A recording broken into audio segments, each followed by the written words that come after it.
Tonight, we take a look at Nigeria's bilateral relations from the US to India, China, Japan, and now Russia. How well have we been able to take advantage of these so-called love affairs? And once again, electoral reforms hit the front burner as INEC chairman calls for financial independence for state electoral commissions. You know what they say about he who pays the piper.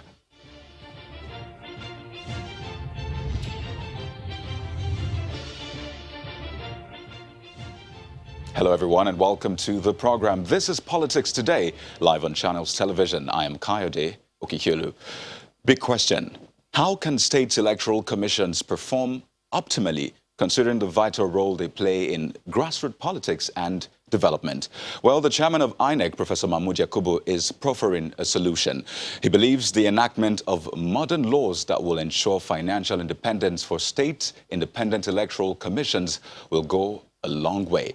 At a meeting with the Forum of State Independent Electoral Commissions in Abuja, Professor Yakubu also faulted the composition of the electoral body at the state level, saying many Nigerians are being disenfranchised. Here's what he said. There are two things I think that we need to consider very seriously. Election is about a process defined clearly by law. There were some discussions in the past that there should be a model law, modeled on the Electoral Act, to govern the conduct of local government elections nationwide. We had cause to study some of the laws establishing some of the SIECs, and apart from the composition of the state electoral commissions, there is next to nothing actually. You don't see processes and procedures for the conduct of elections. I know that in many states they have their regulations and guidelines, but we need model laws that will govern the conduct of local government elections in the country that draw to a considerable extent from the national electoral legal framework. The second issue that we need to talk together is the independence of the electoral commissions cannot be guaranteed where there is no financial independence. So while the INEC chairman is calling for financial autonomy at the state level, his predecessor, that's Professor Atahiru Jega, is advising the commission to protect its autonomy ahead of the 2023 elections. But that's not all. He also asked the electoral umpire to do all it can to prevent what he called the reversal of the gains recorded in the nation's electoral process since 1999. So there you go. There's always room for improvement. But that's not all we have for you. Let's take a look at some other stories we're following for you on our political roundup.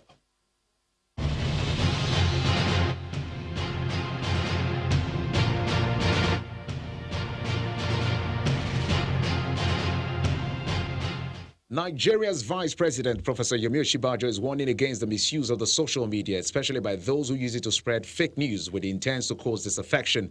Professor Osinbajo noted that there is urgent need to exercise restraint in the use of the social media in order to guarantee national unity.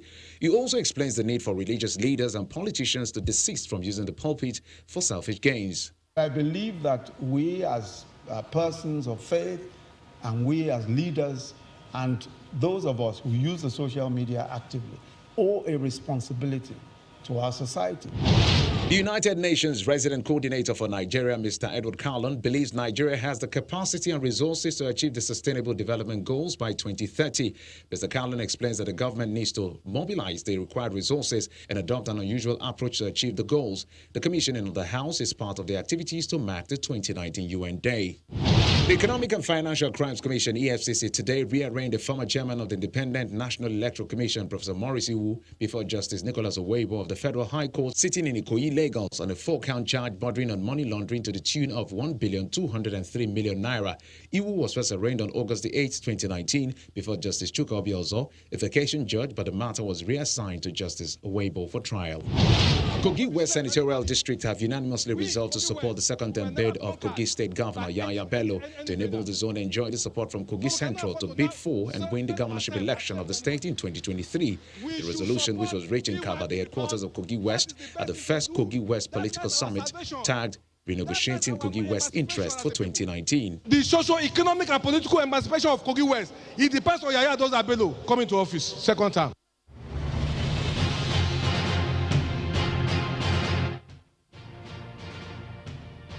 So here's what we have for you. Tonight, we focus on Nigeria's foreign politics and how much it has improved the nation's economy, security, and other realities on ground. It's a global village, as they say, and foreign trade and relations are considerably vital to the prosperity of any nation.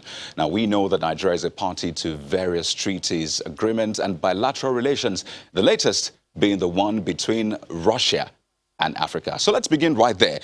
Earlier on today, President Muhammadu Buhari presented his speech at the Russia-Africa Summit in Sochi, where he talked about Africa's potentials in human and natural resources.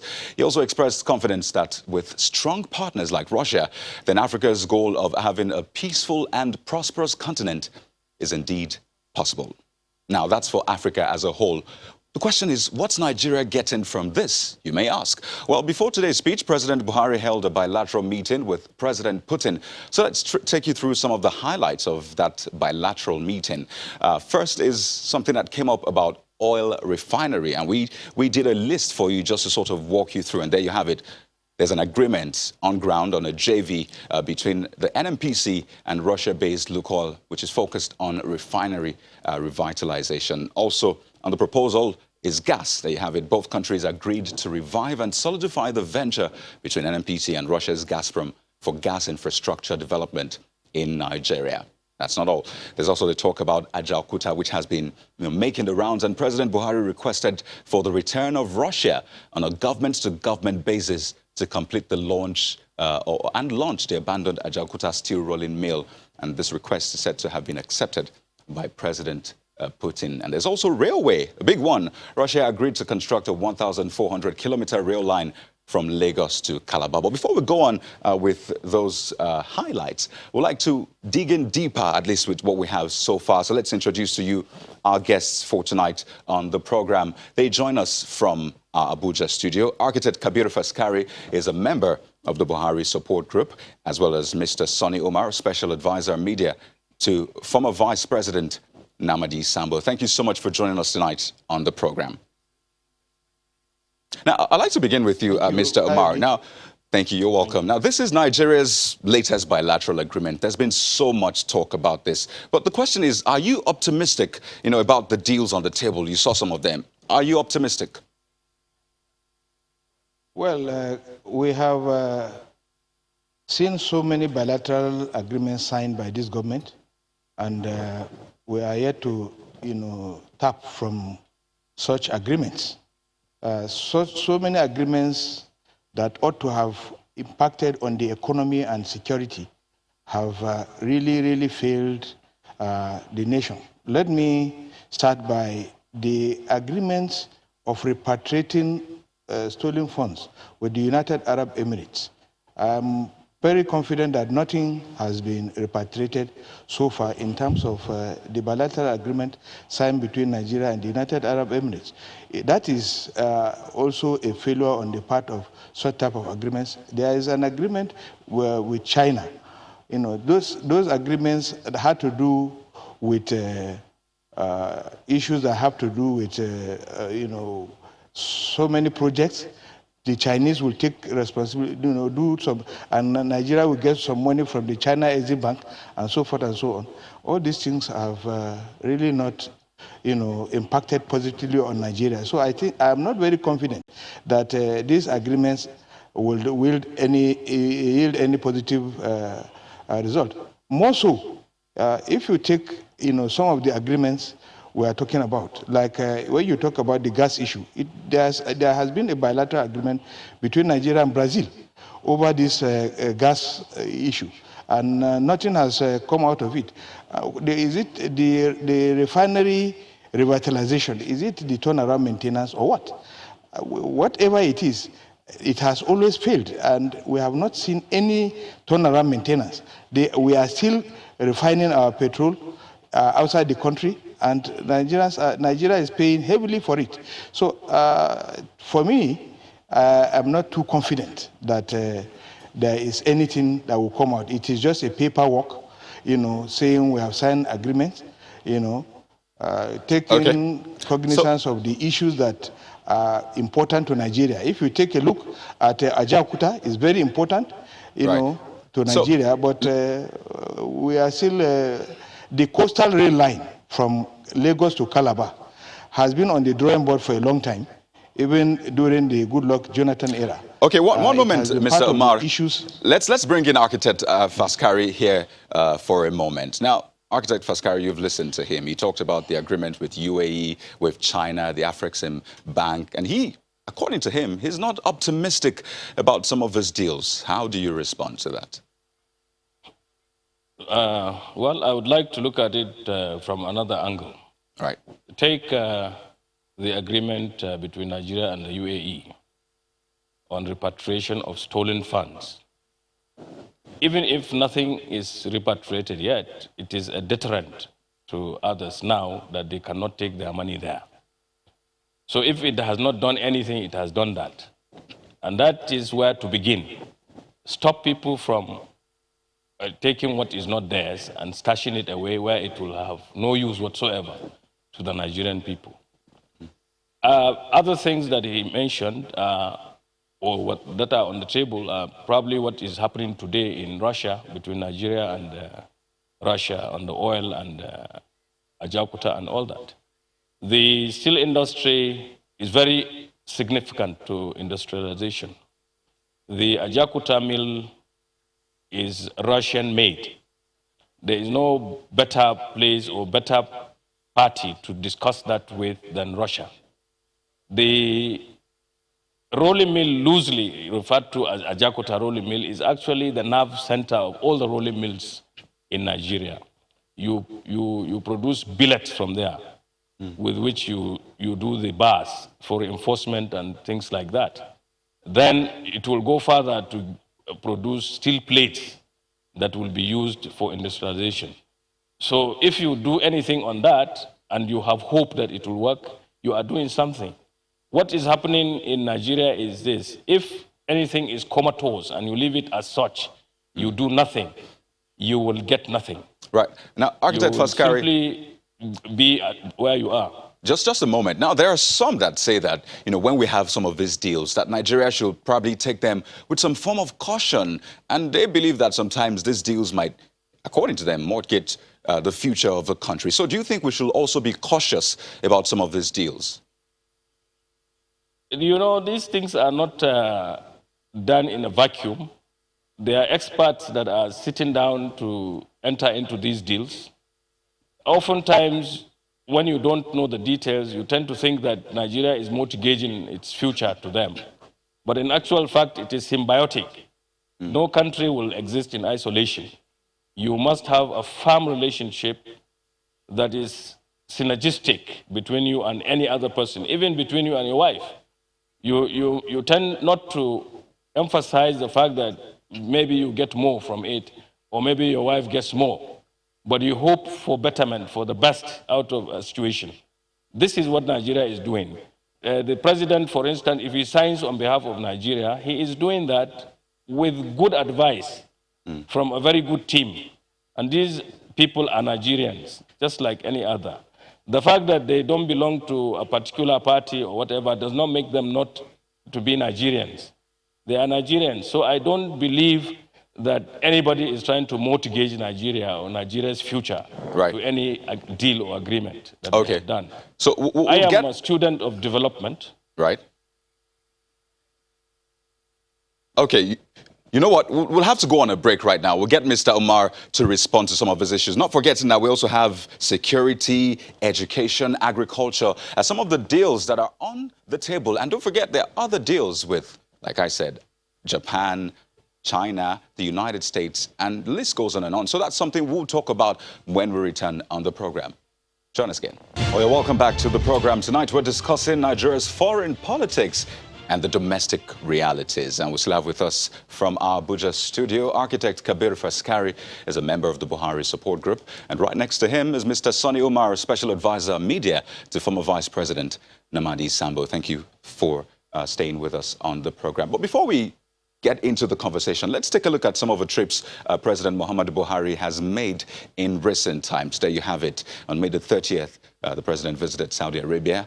August the 25th, Japan. Remember that Japan-Africa summit. And September the 14th, Burkina Faso. September the 20th, it was in New York. October the 2nd, South Africa. That was also a big one. And the latest one being Russia. So let's get back to the conversation. Some of the highlights of the meeting which President Muhammadu Buhari had with President Putin of Russia. We'll give you some of them right now. And the next one concerns nuclear energy, I believe. And there you see that discussions actually talked about Russia's plan to establish a nuclear power plant in Nigeria. And, you know, President Putin, according to reports from the President's special assistant on media, actually said that they will commence construction as soon as possible. There's also security, and the list goes on and on. So let me come to you, Mr. Umar. You've seen a list of the president's trip in recent times. There's some people that ask, what is the viability of these trips? And you earlier said that they have not yielded much, but you also know that no country can operate in a vacuum. So putting this side by side, don't you think that this is a good move moving forward? Well, naturally we are expected to agree and understand where the president is going. Now, the president has gone to represent Nigeria to chart a good course for this country. However, when the president goes out to chart a course for a country, he has to look at the innate problems, you know. So I agree with the president, you know, that those are key areas where the country requires.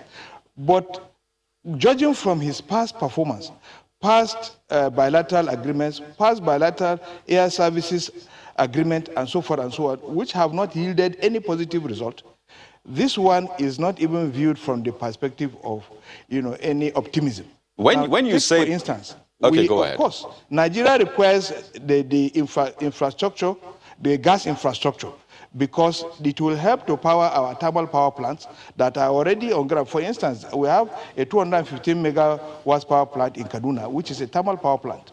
Now, if all these thermal power plants are put into use, of course, there will be adequate power. Now, the Ajaokuta steel has been a recurring decimal in the history of Nigeria. Now, if the Ajaokuta Steel Company is put in proper perspective and it begins to operate at optimal capacity, we are very confident that so many things will move around. But the issue is, will these things I want to talk about the security. Now, if you take at this security, Nigeria has paid for some of these items that they were buying from Russia, from the United States of America. We are buying some of these helicopters, fighter helicopters from America, some of these. But again, we are now diversifying and going to Russia to now it means that either that business with the American government has failed, or that we are trying to, you know, to look for multiple sources of this type of equipment. And of course, are we very sure that these equipments will even be delivered? Because the last time such type of deals were made, it was still Kazakhstan, all these countries that we went to look for all these things, and it was, we tried government to government, it didn't work. You know, now, Mr. Omar, you know, earlier on, Architect Faskari said, you know, these deals are not done in isolation, that, you know, experts are also there to make sure these deals go ahead as they ought to. And we know that the president did not go alone. So seeing the team the president went with, you still think that this deal will fall through? You see, there has never been any time that the president has gone to do any deal for Nigeria and he has gone alone. Every time he goes with experts. So the presence of experts does not change the narrative. It is not the experts that will ensure that these items are brought into the country. This is not the experts that will do the follow-up. It is the ministry that is responsible for that particular assignment that will do and it is naturally the minister that will do it. Now, the ministers, are they experts? most of them are not experts in their respective endeavors. So they also carry experts along. But what has those things, translated into? Perhaps Can we we now should bring say that of all these visits, we have now, gotten the benefit of those visits? Okay. Can anybody show me anything in Nigeria to say, okay, as a result of these agreements, these are the things that have been placed on the table for Nigeria, and Nigeria is enjoying the benefits? Okay, well, Architect Faskari is right beside you. So he's asking, can anybody show? And you can speak for the APC at least and President Buhari. So he's asking, has anything come out of this? What do you have to say? Well, I wonder why he is saying there is nothing to show for it.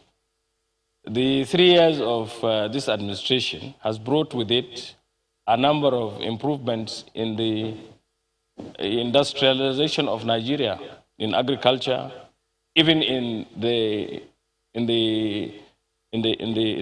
air transport and the transportation, the ground transportation, and even in science and technology. There are many, many areas, too numerous to mention, but let me dwell on agriculture, for instance. Or let us address the issues of Russia, the diversification of going to Russia for the steel mill, gas and oil, and then buying maybe aircrafts that he mentioned, he alluded to, and some arms from the United States and things like that. Every country you deal with because of the competence that it has got. The Russians built our Ajakuta. There is nobody better qualified than Russia to provide for us what we need to make Ajakuta work. Russia has got a lot of oil. It has done a lot of work on oil and gas. There is nowhere better qualified than for us to go to than Russia, because they have the technology that makes them almost self-sufficient in all these things. As a matter of fact, you mentioned agriculture, and that I have a lot of, my passion for agriculture is very high. The Brazilian government is giving Nigeria about $3.1 billion loan to promote our agriculture, just like they have done. Right. This will be done in all the 774 local governments of Nigeria. The first tranche of that loan is already here. It was attracted by the policy, the agriculture promotion policy of this administration, and the talks that went on with Brazil. Everybody is going to partake in agriculture, and 70% of us are in agriculture. Okay. So for anybody to say that there is nothing, I doubt it. Food sufficiency, we are making a very, very good inroad into it. We will soon attain it and probably even get food security. Okay, Architect Faskari, that we have seen. You know what this about such deals, that they're meant to be win-win situations. So while it's a win for Nigeria, of course, the other countries, the other parties are also looking to win in this. But you know what? I think this is where we'll have to leave it for tonight. But I'd like to thank you so much, gentlemen, for joining us on the program. Architect Kabir Faskari is a member of the Buhari Support Group, and Mr. Sonny Umar, Special Advisor Media to former Vice President Namadi Sambo. Thank you for sharing your thoughts with us on the program. So we'll wait to see the fruits of this affair. But that's our program for tonight. Thank you so much for watching. I'm Kayode Okikiolu.